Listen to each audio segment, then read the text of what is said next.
Hello everyone, welcome to maths notes file. So ये जो lecture है, लास्ट लेक्चर होने वाला है रियल नंबर्स के चैप्टर का। ठीक है। सो आज इस टॉपिक में, इस लेक्चर में हम दो टॉपिक पढ़ने वाले हैं।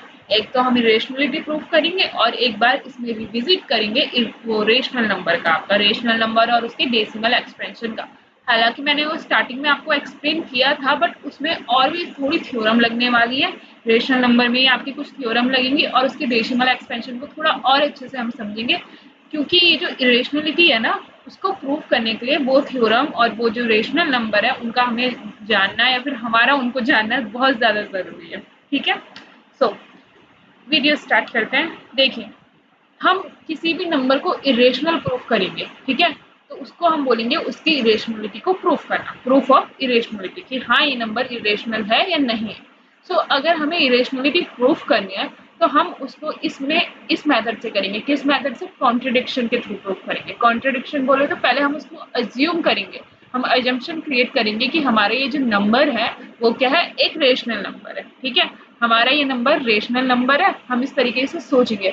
बट फिर आगे हम कंडीशन चेक करेंगे कि ये क्या ये रेशनल नंबर वाली कंडीशन को सेटिस्फाई करता है या नहीं करता है। अगर ये रेशनल नंबर वाली कंडीशन को सेटिस्फाई नहीं करता है तो हमारा जो अजम्पशन था, जो हमने माना था, हमारा जो कॉन्ट्रडिक्शन था वो रॉन्ग हो जाएगा और हमारा जो आंसर है या फिर हमारा जो नंबर है वो इरेशनल प्रूफ हो जाएगा। तो ये मेथड है किसी भी नंबर को इरेशनलिटी को प्रूफ करने का। ठीक है।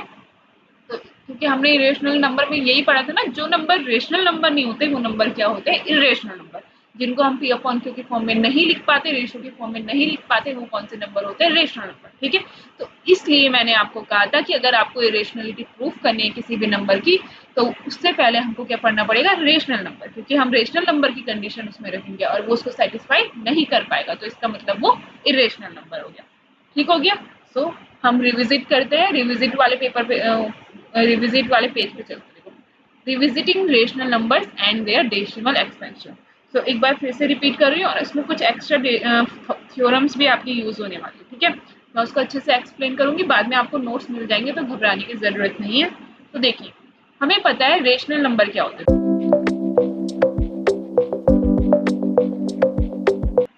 हमने रेशनल नंबर पढ़े थे स्टार्टिंग में। ठीक है, मैंने आपको एक्सप्लेन किया था, उनका डेसिमल एक्सपेंशन भी एक्सप्लेन किया था, बट इसमें थोड़ा सा एक्स्ट्रा हम पढ़ेंगे। ठीक है, उनकी प्रॉपर्टीज पढ़ेंगे। देखो, रेशनल नंबर कैसे नंबर होते थे जिनको हम पी अपॉन क्यू के फॉर्म में लिख सकते थे। पी और क्यू क्या होने चाहिए थे, हमारे इंटीजर्स होने चाहिए थे। क्लियर, इंटीजर्स होते थे और क्यू की वैल्यू कभी जीरो नहीं होती थी। ये मैंने आपको अच्छे से एक्सप्लेन कर दिया था। ठीक है, ये रेशनल नंबर होते हैं और डीप में मैं नहीं जाने वाली, क्योंकि मैंने सब आपको एक्सप्लेन कर दिया है फर्स्ट लेक्चर में। अब देखिए ध्यान से कि जो हमारा रेशनल नंबर है, इसके जो डेसिमल एक्सपेंशन होते थे, जब हम इनको पॉइंट वाली फॉर्म में लिखते थे, वो क्या होते थे, या तो वो टर्मिनेट हो जाते थे, और अगर टर्मिनेटिंग नहीं होते थे तो क्या होते थे, रिपीट करते थे।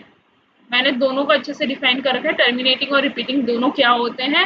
आपको अगर नहीं पता है तो प्लीज एक बार लेक्चर 1 दोबारा देख लेना। ठीक है, देखो, टर्मिनेटिंग यानी एक नंबर के बाद हमारा जो रिमाइंडर आ रहा था वो जीरो आ जाता था, जैसे 2.5 खत्म, मतलब 5 के बाद रिमाइंडर जीरो मिल गया हमें, तो वो टर्मिनेटिंग था। और रिपीटिंग मतलब नॉन टर्मिनेटिंग भी बोल सकते हो आप, मतलब अपना आंसर जो था, अपना रिमाइंडर जो था हमारा, वो कभी जीरो ही नहीं आ रहा था। बस ये है कि नंबर जो है अपने आप को रिपीट कर रहा था। ठीक है, बार बार, जैसे 1/3 का हमने देखा था, 0 पॉइंट के बोलते 333 करके आ रहा था उसमें, है ना। तो 333 बार बार रिपीट हो रहा था, तो वो रिपीटिंग हो गया, नॉन टर्मिनेटिंग रिपीटिंग, यानी रिमाइंडर कभी जीरो नहीं आएगा।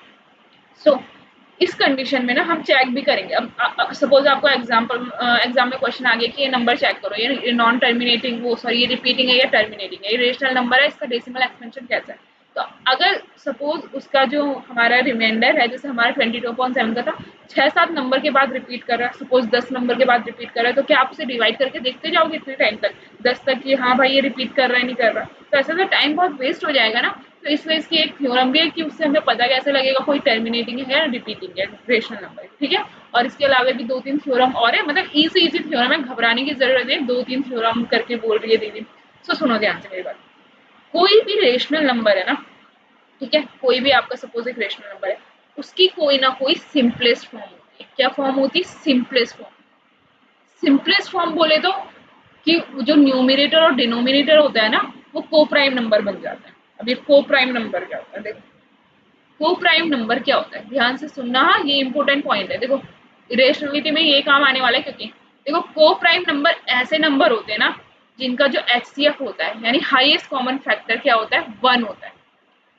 HCF 1 है मतलब वो दोनों एक दूसरे की मतलब जितने भी दोनों के फैक्टर होंगे, जो भी नंबर दोनों को डिवाइड कर रहे होंगे, ठीक है, उनमें से कोई भी कॉमन नहीं होगा सिवाय 1 के। फॉर एग्जांपल जैसे आपका मैं ले लेती हूँ एक नंबर, सपोज 15 ले लिया मैंने और एक नंबर ले लिया मैंने 14। ये दोनों को प्राइम नंबर है। क्यों? अगर आप इसका HCF करोगे 1 आएगा। सिंपली सिंपली अगर फैक्टर वाले फॉर्म में करेंगे तो देखो, अगर 15 का हम देखेंगे, 15 किसकी टेबल में आता है, 1 की, 15 की, 3 की और 5 की। 14 किसकी टेबल में आता है, 1 की, 2 की, 7 की और 14 की। इसमें कॉमन क्या है, कॉमन कुछ नहीं है, सिर्फ और सिर्फ 1 कॉमन आ रहा है। ठीक है, इस तरीके से भी हम HCF कर सकते हैं। बचपन वाला तरीका है जो हम छोटे में करते थे, जब मल्टीपल्स देखते थे, फैक्टर्स एंड मल्टीपल्स करके। ठीक है, सो HCF आप वैसे भी करोगे तो इनका 15 और 14 का HCF यही 1 ही आने वाला है। क्लियर हो गया? को प्राइम नंबर ऐसे नंबर का जोड़ा, ऐसे नंबर का पेयर जिनका क्या होता है, HCF 1 होता है, यानी उनमें जो कॉमन फैक्टर होता है, सबसे बड़ा कॉमन फैक्टर 1 ही होता है। ठीक है, 1 के अलावा कोई नहीं होता, क्योंकि सबसे छोटा नंबर भी 1 ही है और क्या बोलते हैं, HCF 1 है, तो मतलब उनमें से सिर्फ कॉमन फैक्टर कोई नहीं मिलेगा 1 के अलावा, वो 1 की टेबल में आए होंगे। क्लियर हो गया? तो जब भी हम किसी भी रेशनल नंबर को उसकी सिंपलेस्ट फॉर्म में लिखते हैं, सिंपलेस्ट फॉर्म बोले तो जैसे आपके पास एक नंबर है 12 अपॉन सपोज यहाँ पे है 40, इसकी सिंपलेस्ट फॉर्म देखो, ये दोनों को प्राइम नंबर है, नहीं है, क्योंकि इसमें ये 2 का फैक्टर है, ये भी 2 का फैक्टर है, 1 नहीं आ रहा है दोनों का कॉमन फैक्टर ना, दोनों में कॉमन फैक्टर अभी 2 भी आ रहे थे, 2 6 12, 2 7 14 आ गया। अब ये कैसा नंबर है हमारा, सिंपलेस्ट फॉर्म है रेशनल नंबर की। कैसी फॉर्म है, सिंपलेस्ट फॉर्म, याद रखना सिंपलेस्ट फॉर्म, क्योंकि अब इनका HCF क्या आ जाएगा, 1 आएगा, क्योंकि दोनों की कॉमन फैक्टर्स में कोई कॉमन नहीं है सिवाय 1 के। क्लियर हो गया? तो ये हो गई सिंपलेस्ट। अब इतना देखो, अब ये कट नहीं सकते एक दूसरे से, मतलब किसी भी नंबर से कट नहीं सकते दोनों के दोनों, क्योंकि कॉमन नंबर से हम इनको काटते हैं। जैसे 2, एक ऐसे नहीं कि आपने ऊपर वाले को 3 से काट दिया, 3 4 जा 12, नीचे वाले को 7 से। ये तो बचपन का बेसिक सा कॉन्सेप्ट है, ये तो आपको आना चाहिए। ठीक है, तो अब ये इसकी सिंपलेस्ट फॉर्म होगी। हमें कैसे पता लगेगा किसी भी डेसिमल एक्सपेंशन जो है रेशनल नंबर का, वो टर्मिनेटिंग है या रिपीटिंग है? देखो ध्यान से, हम ना डिनोमिनेटर पे जाएंगे, क्यू वाले पे, डिनोमिनेटर बोलते हैं इसको, क्यू या फिर आप डिनोमिनेटर कह सकते हो। मेरी हैंडराइटिंग थोड़ी अच्छी है ना कुछ ज़्यादा। तो देखो, डिनोमिनेटर है हमारा, ठीक है, हम डिनोमिनेटर के प्राइम फैक्टर पे जाएंगे। किस पे जाएंगे, प्राइम फैक्टर पे। अगर इसका प्राइम फैक्टर 2 कंटेन कर रहा है, ठीक है, या 5 कंटेन कर रहा है, या दोनों कंटेन कर रहा है, 2 और 5, कुछ भी पावर होनी चाहिए, 2 की पावर 2, 2 की पावर 3, 2 की पावर 1, कुछ भी ले लो। ठीक है, इतना बात समझ आ गया? अगर इसका डिनोमिनेटर का जो प्राइम फैक्टर है, प्राइम फैक्टराइजेशन भी करवा रखा है लेक्चर 3 में, आप चेक कर सकते हैं।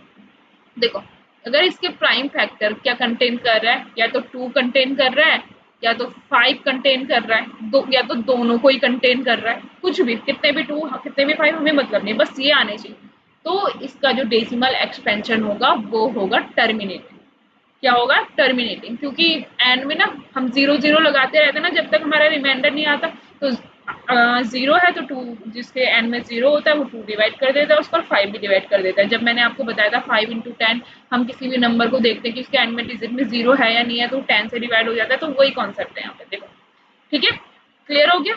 कोई भी नंबर हमें चेक करना है, रेशनल नंबर हमारा टर्मिनेटिंग है या रिपीटिंग है, हम क्या करेंगे, सिंपल सा क्या करेंगे, उसको सिंपलेस्ट फॉर्म में लिखेंगे, उसका डिनोमिनेटर को देखेंगे, डिनोमिनेटर के प्राइम फैक्टर करेंगे। अगर उसके प्राइम फैक्टर में 2 आ रहा है तो उसका आंसर क्या होगा कि किस तरीके का डेसिमल एक्सपेंशन है, टर्मिनेटिंग। अगर 5 आ रहा है तभी भी टर्मिनेटिंग, अगर दोनों आ रहे हैं तभी भी क्या होगा, वो टर्मिनेटिंग होगा।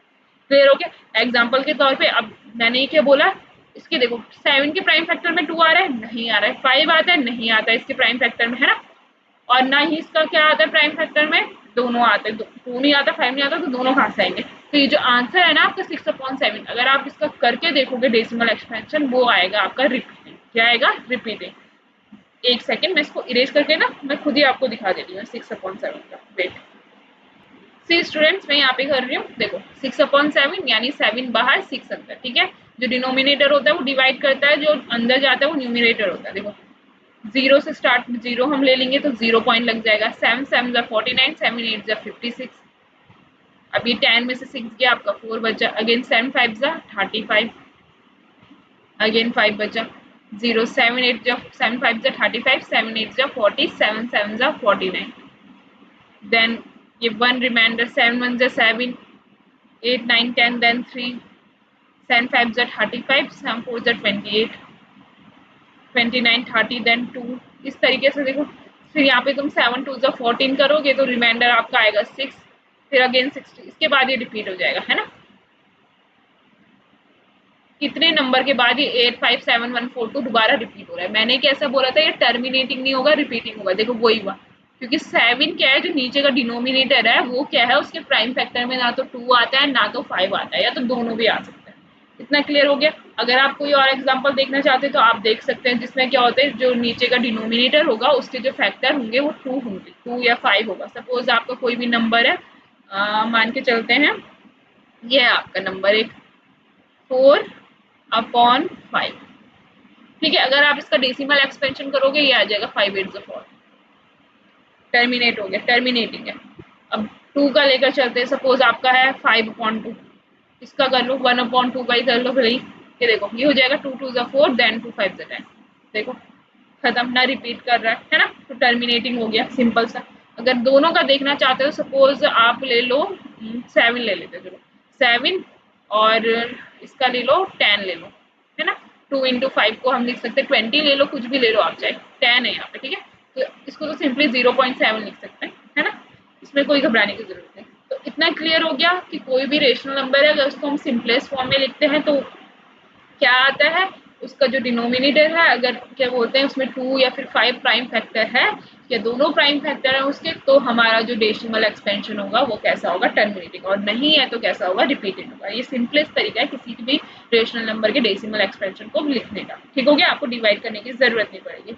अब देखो दूसरी थ्योरम भी मैंने यहीं पे बता दी। मैंने क्या बताई, अगर कोई भी हमारे रेशनल नंबर है और उसको हमने सिंपलेस्ट फॉर्म में लिखा हुआ है, तो उसका जो क्या बोलते हैं न्यूमरेटर और डिनोमिनेटर होगा ना, दोनों का एचसीएफ क्या होगा, 1। यानी वो कैसे नंबर होंगे, को प्राइम नंबर।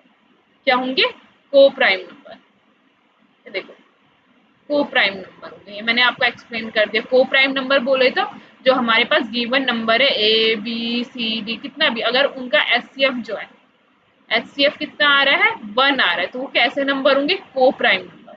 को प्राइम, ठीक है। यानी उनमें जो कॉमन फैक्टर है, सबसे बड़ा कॉमन फैक्टर 1 ही है, ठीक है। उसके अलावा और कोई कॉमन फैक्टर होगा भी नहीं। सबसे बड़ा क्या कॉमन फैक्टर एक ही होगा, वो 1 होगा, ये हम कह सकते हैं। क्लियर हो गया, आगे बात समझ। अब देखो एक और थ्योरम है, इससे थोड़ा अपार्ट है, ठीक है। इसमें फंडामेंटल थ्योरम ऑफ अरिथमेटिक जो है उसका यूज होगा, जो मैंने आपको लेक्चर 4 आई थिंक लेक्चर 3 में बता रहा है कि ये लेक्चर 4 तो यही है शायद, और ये लास्ट लेक्चर होने वाला है। देखो ध्यान से सुनना मैं क्या बोल रही हूँ। ये जो थ्योरम है ना, ये कहती है कि अगर हमारे पास कोई भी नंबर है, घबराने की जरूरत नहीं है, ठीक है। मैं ये जो थ्योरम है आपको सब क्या बोलते हैं नोट्स के फॉर्म में लिख दूंगी। टाइम बचाने के लिए मैंने क्या किया, खाली आपको हेडिंग सा डाल के दे रखा है। देखो ये थ्योरम कहती है कि अगर हमारे पास कोई भी नंबर है, सपोज पी स्क्वायर, एक नंबर है हमारे पास, ठीक है। एक नंबर है हमारा पी स्क्वायर, एक नंबर है हमारा पी। इतना क्लियर हो गया।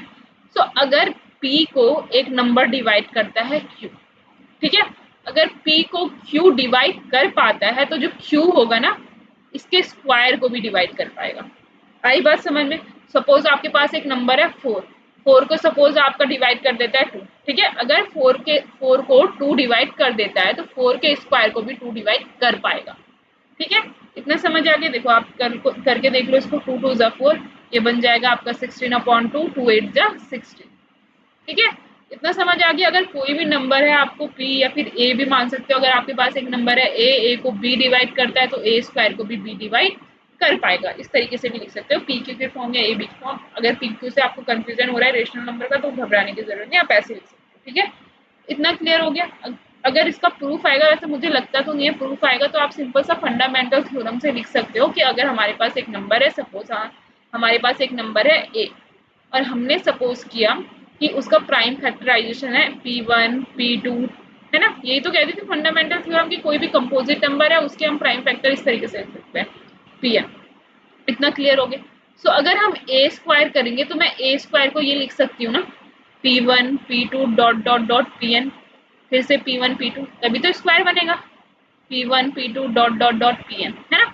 तो अगर मैं इसको सॉल्व करूँ तो ये ए स्क्वायर, ये P1 का स्क्वायर, इट्स P1 है, और ये P2 का स्क्वायर, ये डॉट डॉट डॉट Pn का स्क्वायर। सो सिंपली इसमें आपको साफ दिख रहा है, ठीक है। ये क्या है, कंपोजिट नंबर होगा और ये क्या है, प्राइम नंबर है, प्राइम नंबर के स्क्वायर। सो मैंने क्या बोला था, जब हम प्राइम फैक्टर करते हैं उसमें जो भी नंबर होते हैं वो उसको डिवाइड करते हैं, उसके फैक्टर भी होते हैं। जैसे यहाँ पे सपोज 8 था, 8 नहीं, आप कोई नंबर लो बड़ा सा, जैसे 20 ले लेते हैं। 20 देखो, 2 10 20, 2 5 10, देन 5 1 5। अब देखो 2 भी 20 को डिवाइड करेगा, 5 भी 20 को डिवाइड करेगा। अगर 2 इंटू 2 लोगे, 2 टू 4 भी 20 को डिवाइड करेगा, 5 टू 10 लोगे वो भी 20 को डिवाइड करेगा। क्लियर हो गया। ये स्क्वायर लेकर चलो तो 2 का स्क्वायर इंटू 5, 2 भी 20 को डिवाइड कर पाएगा और 2 का स्क्वायर भी 20 को डिवाइड कर पाएगा, इस तरीके से। सो फंडामेंटल थ्योरम के अकॉर्डिंग, ठीक है, तो ए स्क्वायर जो होगा, तो इतना समझ आ गया।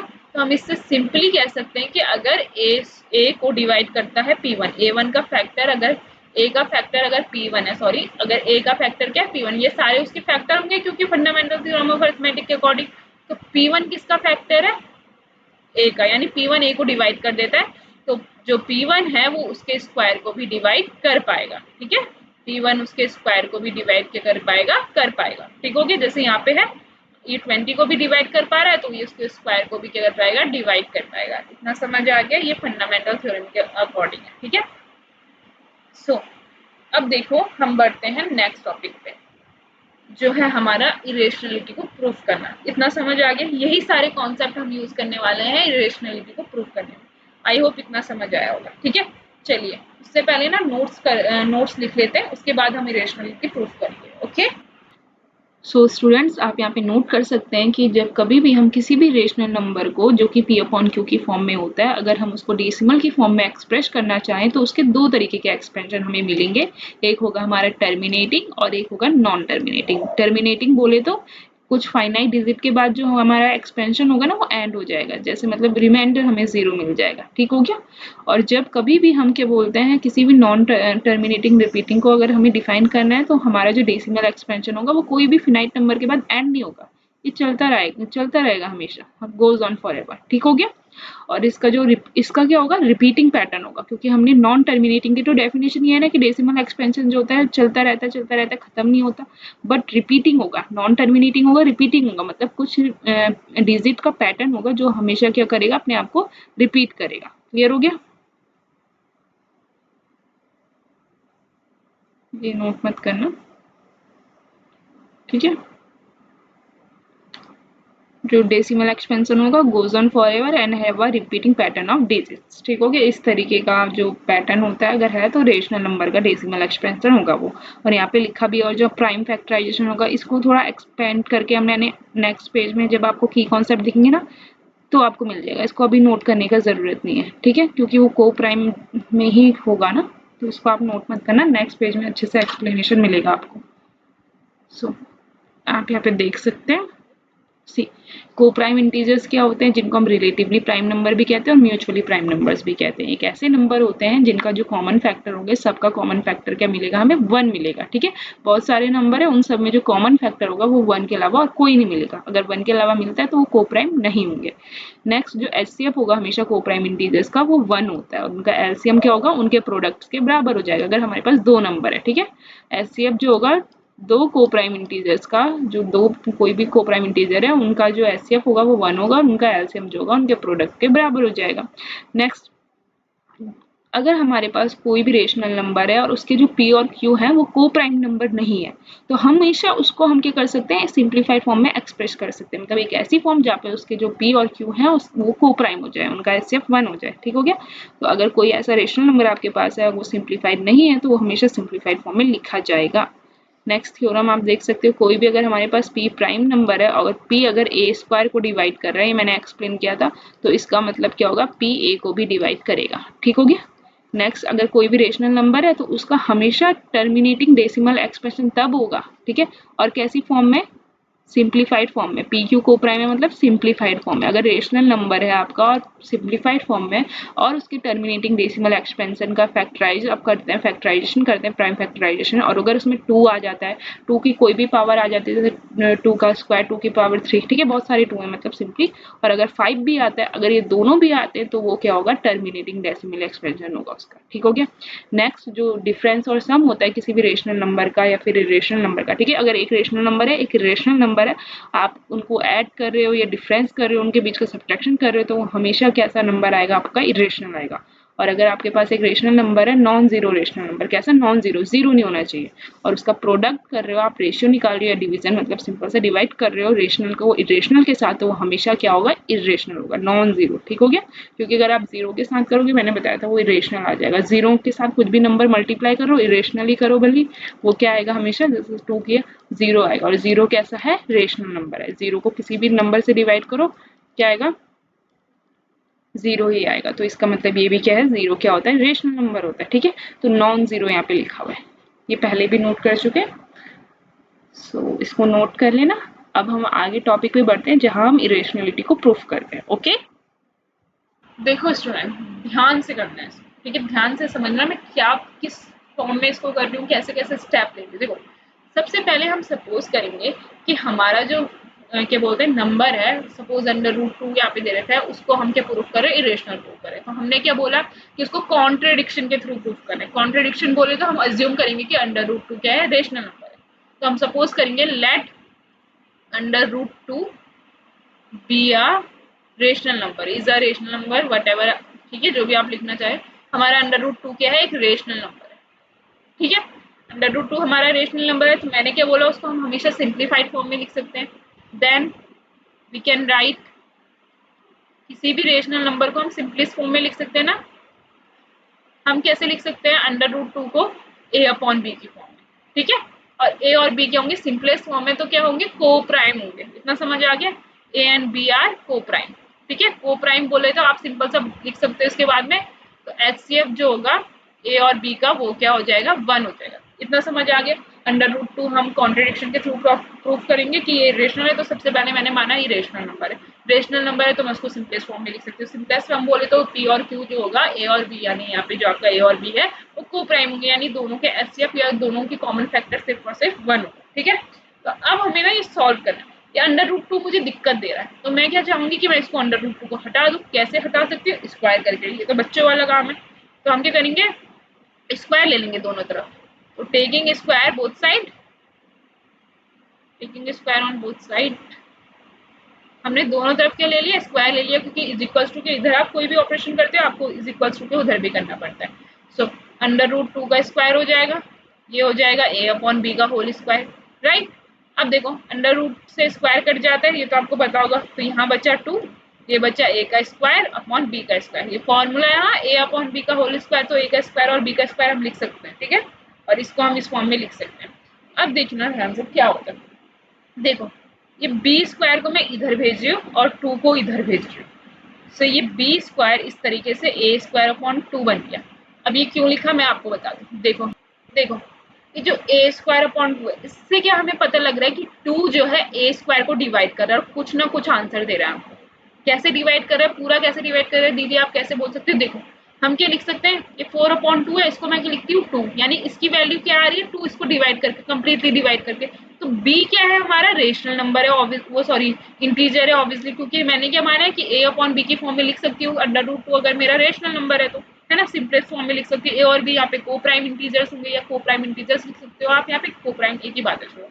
ठीक है, तो b स्क्वायर इंटीजर है, यानी हमारा जो 2 है उसको मैं a स्क्वायर से डिवाइड कर रही हूँ, तो मेरा कुछ ना कुछ आंसर आ रहा है। और मैंने आपको अभी एक थ्योरम बताई थी, अगर कोई नंबर उससे स्क्वायर को डिवाइड कर सकते हैं तो उसको भी डिवाइड कर सकते हैं, या अगर कोई नंबर a को डिवाइड कर रहा है तो a के स्क्वायर को भी डिवाइड कर सकते हैं। अगर कोई नंबर a के स्क्वायर को डिवाइड कर रहा है तो उसको अकेले भी डिवाइड कर सकता है। ठीक हो गया, ये एक ही बात है।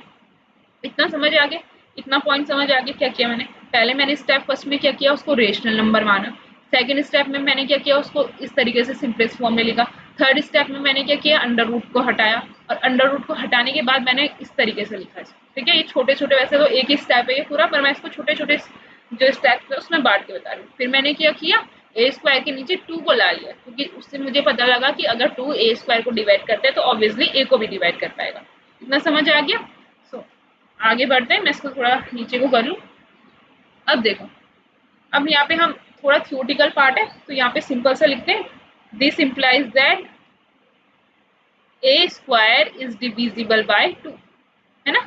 a स्क्वायर किससे डिविजिबल है, कौन उससे डिवाइड कर दे रहा है, 2 को। तो ठीक है, थ्योरम यूज करके हम क्या कर सकते हैं ए इज ऑल्सो डिविजिबल बाय 2, है ना। ए भी किससे डिविजिबल हो जाएगा, 2 से। इतना समझ आ गया। ए स्क्वायर अगर 2 से डिवाइड हो रहा है तो थ्योरम का यूज करके जो मैंने आपको समझाया, तो यानी ए भी किससे डिवाइड हो जाएगा, 2 से डिवाइड हो जाएगा। इतना क्लियर हो गया। तो मैंने क्या लिखा है इसको,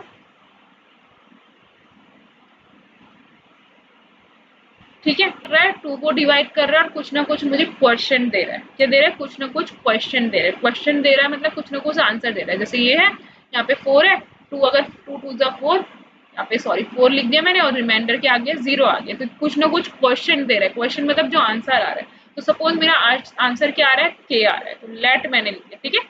2 अगर ए को डिवाइड कर रहा है, के दे रहा है। 2 ए को डिवाइड कर रहा है, के आंसर दे रहा है। तो ए को मैं इस तरीके से 2 के लिख सकती हूँ। सिंपली यूक्लिड डिवीजन लेमा वाली आपको याद आ रहा होगा थोड़ा थोड़ा, अगर आपने अच्छे से पढ़ा है तो, कि ए को मैं क्या लिख सकती हूँ, 2 क्यू यहाँ पे आता था, 2 यहाँ पे क्या होता था, बी होता था जो उसको डिवाइड करता है। तो यहाँ पे डिवाइड क्या कर रहा है, 2 से हमने डिवाइड करके देखा है, क्योंकि 2 ही डिवाइड कर रहा है। देखो यहाँ पे भी, यहाँ पे भी, है ना।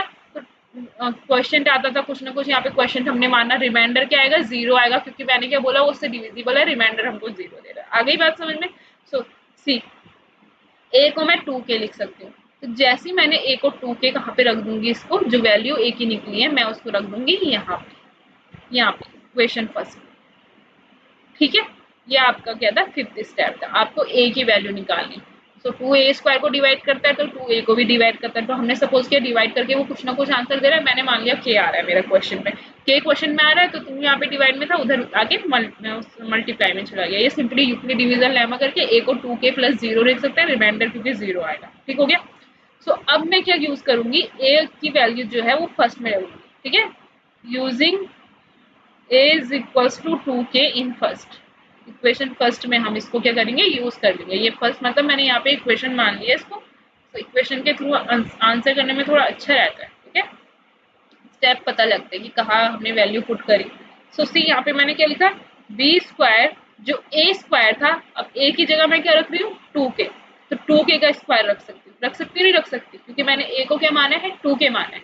अब देखना ध्यान से क्या होगा, देखो इसको सॉल्व करोगे आप, ये आपका आ जाएगा 2 2 जा 4 के स्क्वायर, क्योंकि होल का स्क्वायर है ना, तो मतलब 2 का भी स्क्वायर और के का भी स्क्वायर, ए इंटू बी का होल स्क्वायर, यानी ए स्क्वायर मल्टीप्लाई बी स्क्वायर होता था। ठीक है, यहाँ पे ए प्लस बी का होल स्क्वायर नहीं बोल रही, ए इंटू बी का बोल रही हूँ। ये एक्सपोनेंट वाला चीज है आपका, ठीक है। देखो 4 के स्क्वायर अपॉन 2 लिख सकती हूँ, लिख सकती हूँ। ये फिर से कट जाएगा, 2 2 जा 4। एक सेकेंड, इसको थोड़ा नीचे कर दें। So B square is equals to 2 के स्क्वायर। इतना समझ आ गया। अब देखो ध्यान से, ये के साथ 2 इधर मल्टीप्लाई में, इधर आके डिवाइड। अब सेम जो हमने ए के साथ किया था ना, वही बी के साथ करेंगे। वही किसके साथ करेंगे, बी के साथ। अब देखो ये बन जाएगा हमारा b square upon 2 is equals to k square. अब इस कंडीशन में देखो हमारा क्या आ रहा है, इस कंडीशन में हमें पता लग रहा है कि 2 बी स्क्वायर को डिवाइड कर रहा है। 2 बी स्क्वायर को डिवाइड करे, यानी 2 किसको भी डिवाइड करेगा, बी को भी डिवाइड करेगा। पर ए और बी हमारे क्या थे, को प्राइम नंबर थे। को प्राइम नंबर मतलब उनमें जो कॉमन फैक्टर होगा जो दोनों को डिवाइड कर पाएगा वो 1 होगा। बट यहाँ पे तो 2 है। देखो 2 ए को भी डिवाइड कर रहा था, अभी हमने देखा अब 2 बी को भी डिवाइड कर रहा है। तो यानी 1 के अलावा इनके पास कोई और कॉमन फैक्टर है। तो यानी हम उसको को प्राइम तो हो ही नहीं रहा है ना, तो यानी वो रेशनल नंबर भी नहीं होगा। ठीक है, आ गई बात समझ में। तो हम जहाँ पे स्टार्ट किया था हमने को प्राइम मान के चले थे, तो अब हमारा वो को प्राइम नहीं आ रहा है, उसी को हम वापस उसी मोड पे पहुंच गए और हमें पता लग गया है कि वो हमारा क्या था, हमारा एजम्पशन जो हमने माना था वो रॉन्ग था। यानी वो हमारा कैसा नंबर है, रेशनल नंबर है। तो इसका मतलब क्या हो गया, ये आपका प्रूफ हो गया। यहाँ पे मैं लिख भी लेती हूँ, ठीक है। So this implies that b square is divisible by 2। B square किससे डिविजिबल है, 2 से। तो इसका मतलब b भी 2 से डिवाइड होगा। b is also divisible by 2। तो दोनों के दोनों हमारे 2 से डिवाइड भी हो रहे हैं, और जबकि उनका कॉमन फैक्टर तो हमने 1 माना है कि दोनों के पास कॉमन क्या होगा, 1 ही होगा। सो this implies that a and b both have common factor 2 as common factor। ठीक है, तो दोनों के पास क्या है, 2 है कॉमन फैक्टर के तौर पे। तो इसका मतलब ए और बी हमारे को प्राइम नंबर नहीं है। ठीक है, this implies that a and b are not coprimes. ठीक है, उनके पास सिर्फ वन नहीं है, तो हमारा अजम्पशन क्या था, रॉन्ग था। तो आर अजम्पशन इज रॉन्ग, हमारा अजम्पशन क्या था, रॉन्ग था। तो इसका मतलब क्या हो गया, अंडर रूट टू क्या है, हमारा एक इर्रेशनल नंबर है। क्लियर हो गया, समझ आ गया अच्छे से, बिल्कुल। देखो एक बार मैं फिर से एक्सप्लेन कर रही हूँ, देखो क्या हुआ, किस स्टेप में हमने क्या किया। एक सेकंड में पेन चेंज करूँ थोड़ा, ठीक है, जिससे थोड़ा इजीनेस होगा आपको समझने में कहाँ पे क्या हो रहा है। देखो ध्यान से सुनो, पहले स्टेप में हमने क्या माना, अजम्पशन लिया कि अंडर रूट टू हमारा रेशनल नंबर है। अगर वो रेशनल नंबर है तो मैं उसको सिंपलेस्ट फॉर्म में लिख सकती हूँ, ए अपॉन बी की, और ए अपॉन बी क्या होंगे, को प्राइम नंबर होंगे, क्योंकि मैंने आपको स्टार्टिंग में बोला था किसी भी रेशनल नंबर की एक सिंपलेस्ट फॉर्म होती ही होती है। ठीक है, सो इतना क्लियर हो गया।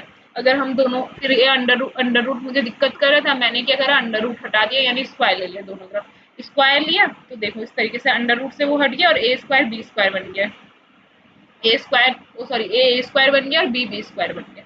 क्लियर हो गया, ये एक्स्ट्रा था, ये आपको नोट नहीं करना है, ये मैं बस समझाने के लिए आपको किया था यहाँ पे। ठीक है, सो इतना समझ आ गया आपको। इसको इक्वेशन मैंने वन मान ली, इससे मुझे साफ दिख रहा है कि टू ए स्क्वायर को डिवाइड कर रहा है, मतलब टू ए को भी डिवाइड करेगा, मतलब टू ए का फैक्टर होगा, क्योंकि वो उसको डिवाइड कर रहे हैं कम्प्लीटली, है ना।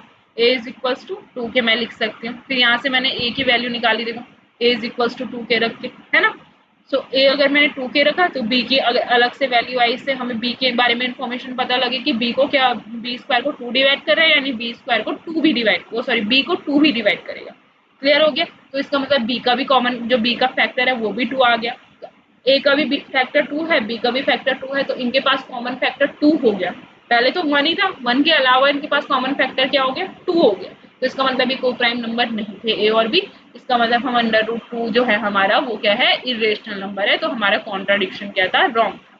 क्लियर हो गया, आप चाहे तो इसको नोट कर सकते हैं, स्क्रीनशॉट ले लिया है तो सही है, मैं इसको थोड़ा नीचे कर लेती हूँ, बाकी तो आपने उतार ही लिया था क्योंकि इसको नोट कर लिया। इतना समझ आ गया।